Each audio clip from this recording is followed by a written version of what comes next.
Olá, tudo bem? Vamos para mais um Universiência, o primeiro programa brasileiro de TV e internet, produzido por meio da colaboração entre instituições públicas de ensino superior e emissoras públicas nordestinas. Aqui a gente conhece a ciência produzida no Nordeste. Confira agora algumas das pesquisas que vamos acompanhar hoje. No contexto da pandemia, um olhar sobre os transtornos desenvolvidos pelos profissionais de saúde no exercício do trabalho. Uma pesquisa da Universidade Federal da Bahia avalia a perda do olfato e a eficácia do tratamento para recuperar este sentido em pessoas contaminadas pela Covid. Nascido de um trabalho de pesquisa da Universidade Federal de Sergipe, grupo atende mulheres vítimas de violência.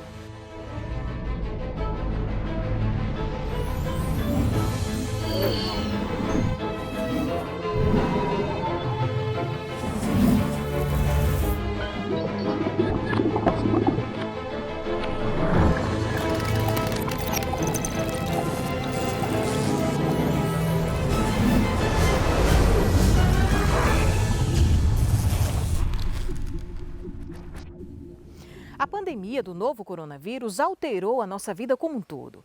Mas para os profissionais da saúde, principalmente aqueles que estão na linha de frente, os desafios são ainda maiores. Uma pesquisa da Universidade Estadual do Sudoeste da Bahia sobre o assunto detectou diversos transtornos de comportamento e problemas de saúde mental nesses profissionais no contexto da pandemia.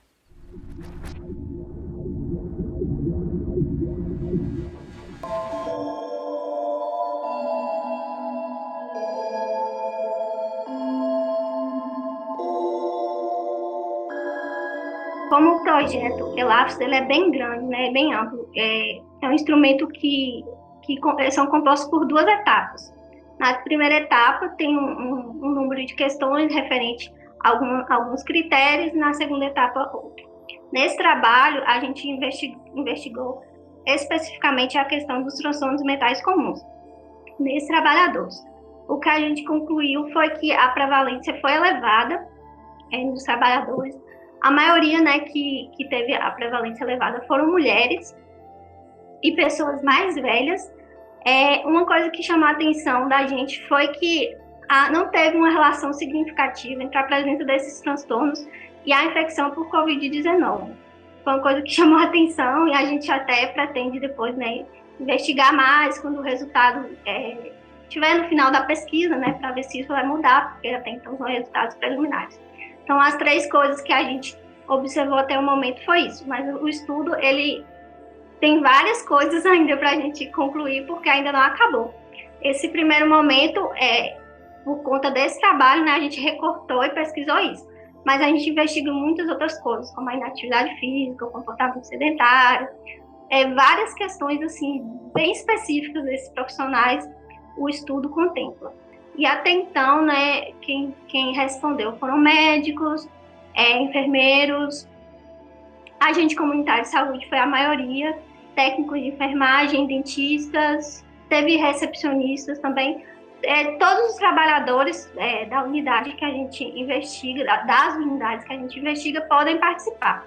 Não tem restrição nesse sentido, qualquer categoria profissional pode participar. Nosso estudo, ele caracteriza-se como um estudo multicêntrico, onde nós temos vários centros de pesquisas envolvidos. Então, hoje nós estamos trabalhando junto com a Universidade Estadual de Santa Cruz, com o Instituto Federal de Educação da Bahia, campus de Ilhéus, e com a Faculdade Santo Agostinho aqui de Vitória da Conquista, além da nossa parceria com o Programa de Pós-Graduação em Saúde Coletiva da UFES. Os transtornos mentais comuns, eles são caracterizados, né, por um conjunto de sintomas, como insônia, irritabilidade, cansaço, fadiga, estresse. E dentro, né, dessa categoria, a gente utilizou um instrumento, né, para investigar esses transtornos, que é um instrumento de rastreio, ele não faz diagnóstico. Então, a gente identifica como suspeito para transtornos mentais comuns.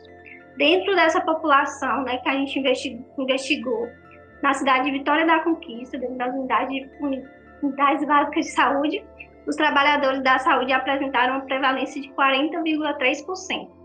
Que é uma prevalência elevada, né, segundo a literatura, e também, de acordo com os estudos que a gente vem consultando, essa categoria profissional é uma categoria que sempre aparece com uma prevalência elevada.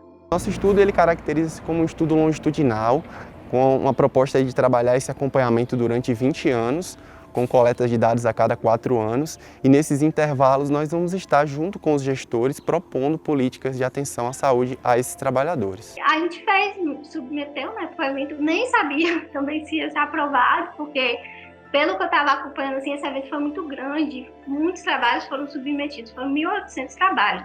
Então, só de ser selecionado já seria uma grande vitória. E aí eu recebi, né, a confirmação que tinha sido aprovado o trabalho e tal.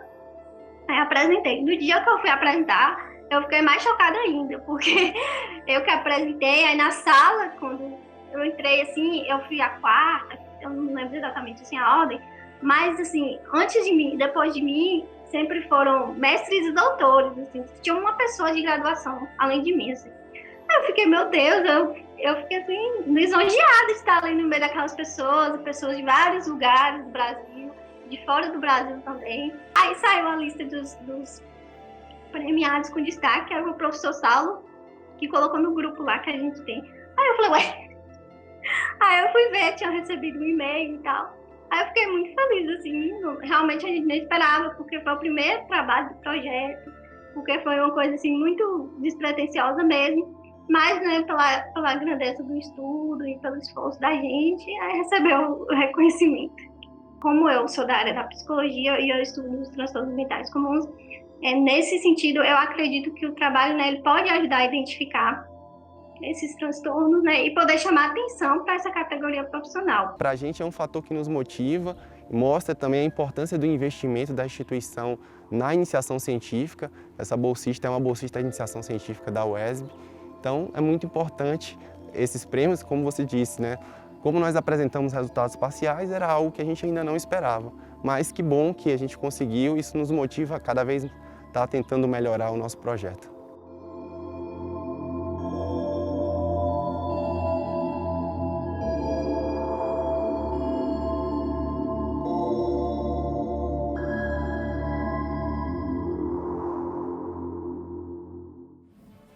E depois do intervalo, pesquisa da Universidade Federal de Sergipe dá origem a grupo de atendimento a mulheres vítimas de violência.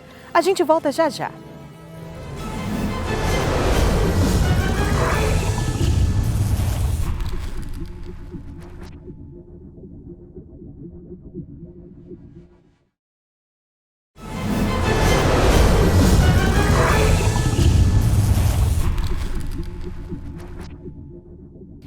Na Universidade Federal de Sergipe, um grupo de pesquisa tem proporcionado uma rota favorável às mulheres vítimas de violência, facilitando e orientando o acesso aos serviços de saúde, assessoria jurídica e diversas outras instituições no enfrentamento à violência contra a mulher.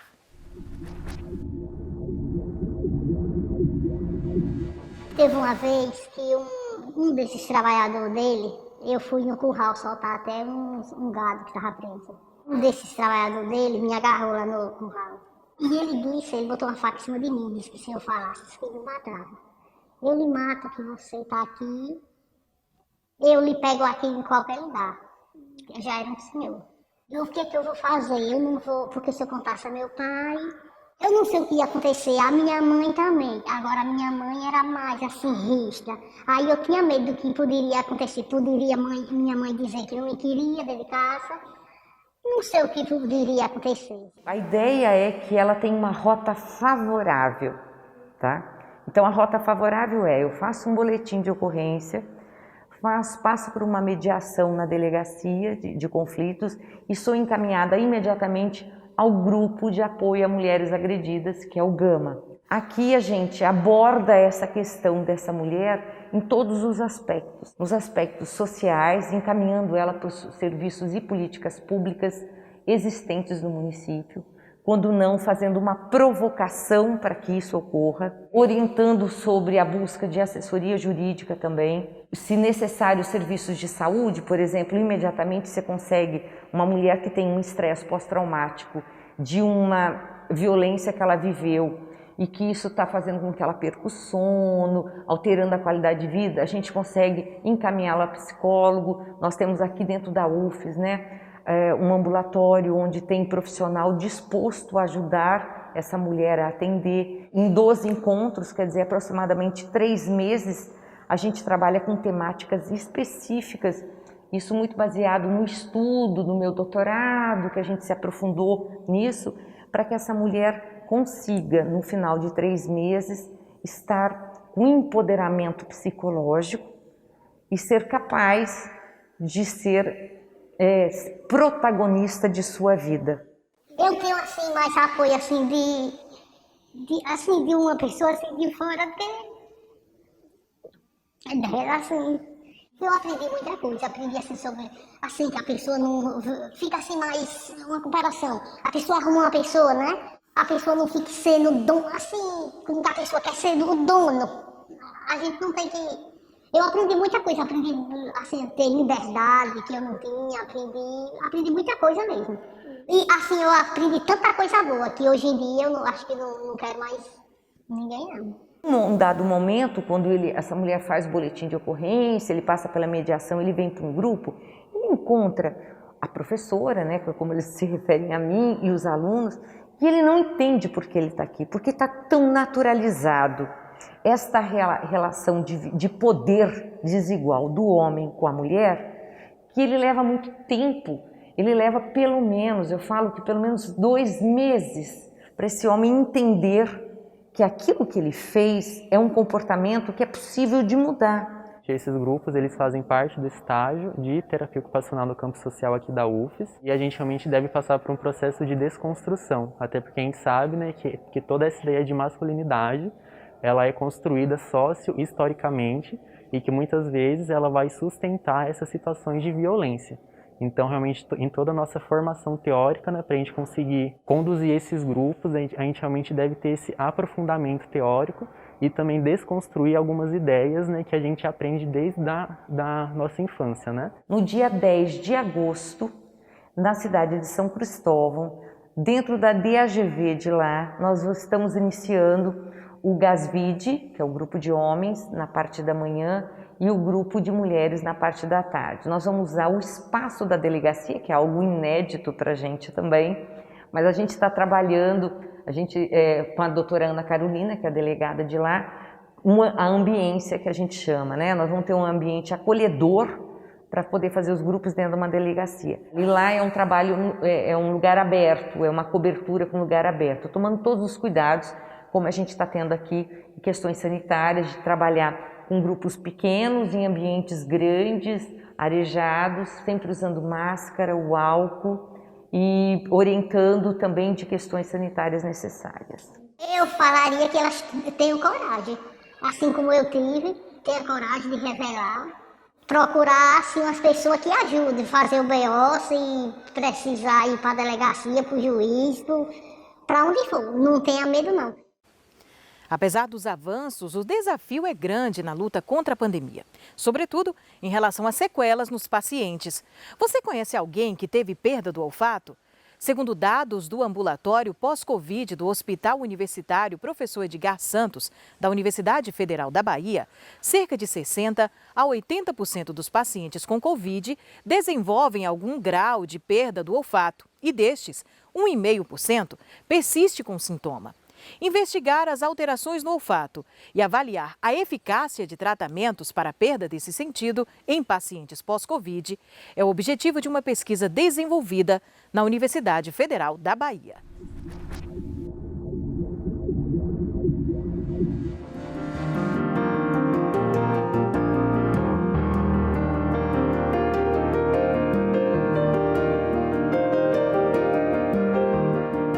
O Hospital Universitário Professor Edgar Santos, da UFBA, montou o primeiro ambulatório especializado em atendimento de pacientes pós-Covid. Então, eu me voluntariei para ser a otorrinolaringologista do ambulatório. E eu percebi que havia uma demanda muito grande de pacientes pós-Covid com perda de olfato, com alterações no paladar.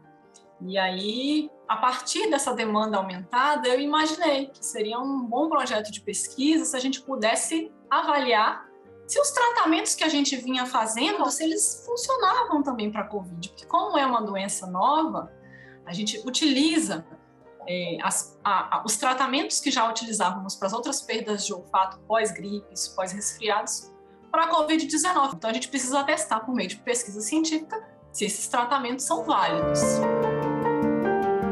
Estima-se de 60% a 80% dos pacientes com Covid, em algum momento, desenvolvam algum grau de perda de olfato. Felizmente, é uma perda de olfato, na grande maioria das vezes, autolimitada, reversível, que tem uma duração e uma recuperação espontânea em 2, 3, 4 semanas.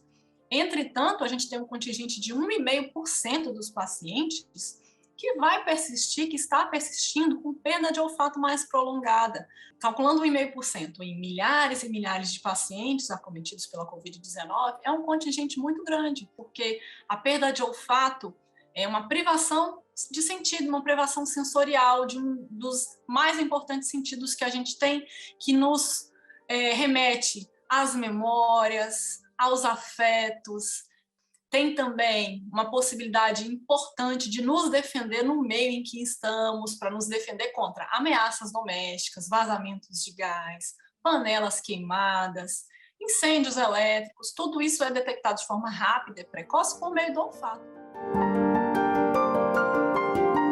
Já se sabe que o SARS-CoV-2, que é o vírus causador da Covid, ele tem afinidade por diversos tecidos do corpo, inclusive pelo tecido olfatório. Então, ele tem uma afinidade por esse tecido olfatório, ele inflama esse tecido olfatório, torna esse tecido olfatório mal funcionante e atrapalha também a comunicação desse tecido olfatório com o córtex cerebral, que é o cérebro que interpreta os cheiros.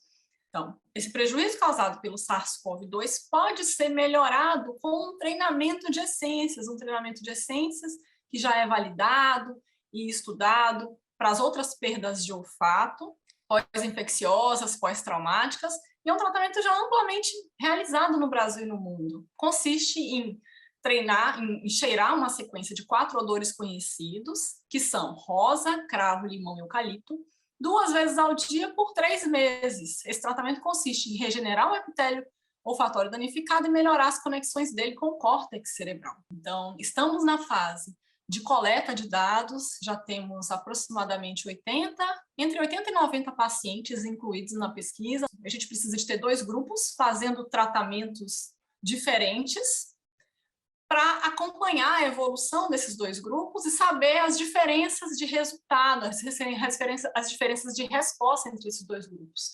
Então, no nosso estudo, na nossa pesquisa, todos os pacientes recebem o treinamento olfatório, metade recebe ácido alfa-lipoico, que é uma medicação antioxidante, neuroregenerativa, que também já é eficaz para outras perdas de olfato pós-infecciosas, e a outra metade recebe comprimido de placebo, amido.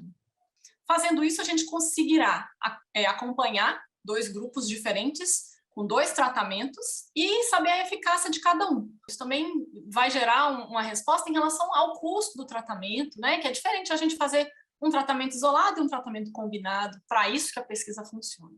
E para isso que a pesquisa da universidade está, para trazer para a sociedade todas essas respostas e orientar os melhores tratamentos para os nossos pacientes.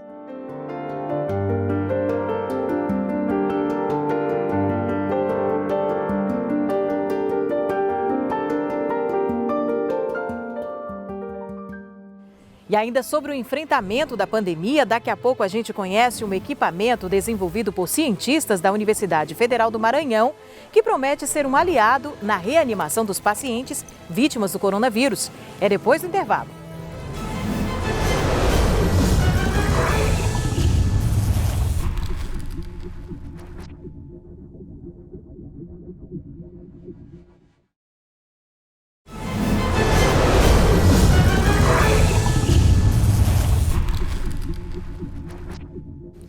Olha só que trabalho interessante.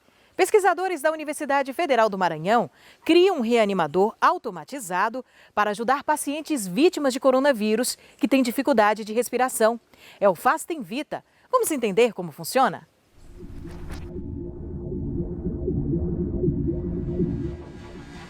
Esse é o Fastem Vita, um reanimador eletrônico constituído por uma bomba de ar e uma máscara que pretende ajudar pacientes da Covid-19 com problemas de respiração. O reanimador automatizado, ele traz um grande benefício para ser usado nas unidades de pronto atendimento, uma vez que ele possibilita a substituição de um profissional para realizar a insuflação do AMBU, quando o paciente precisa ser entubado e ventilado mecanicamente. A ideia principal do equipamento foi essa, né? Foi um equipamento que surgiu em combate à Covid, naquele momento que a gente passou e ainda passa, né? De não ter ventiladores suficientes, né?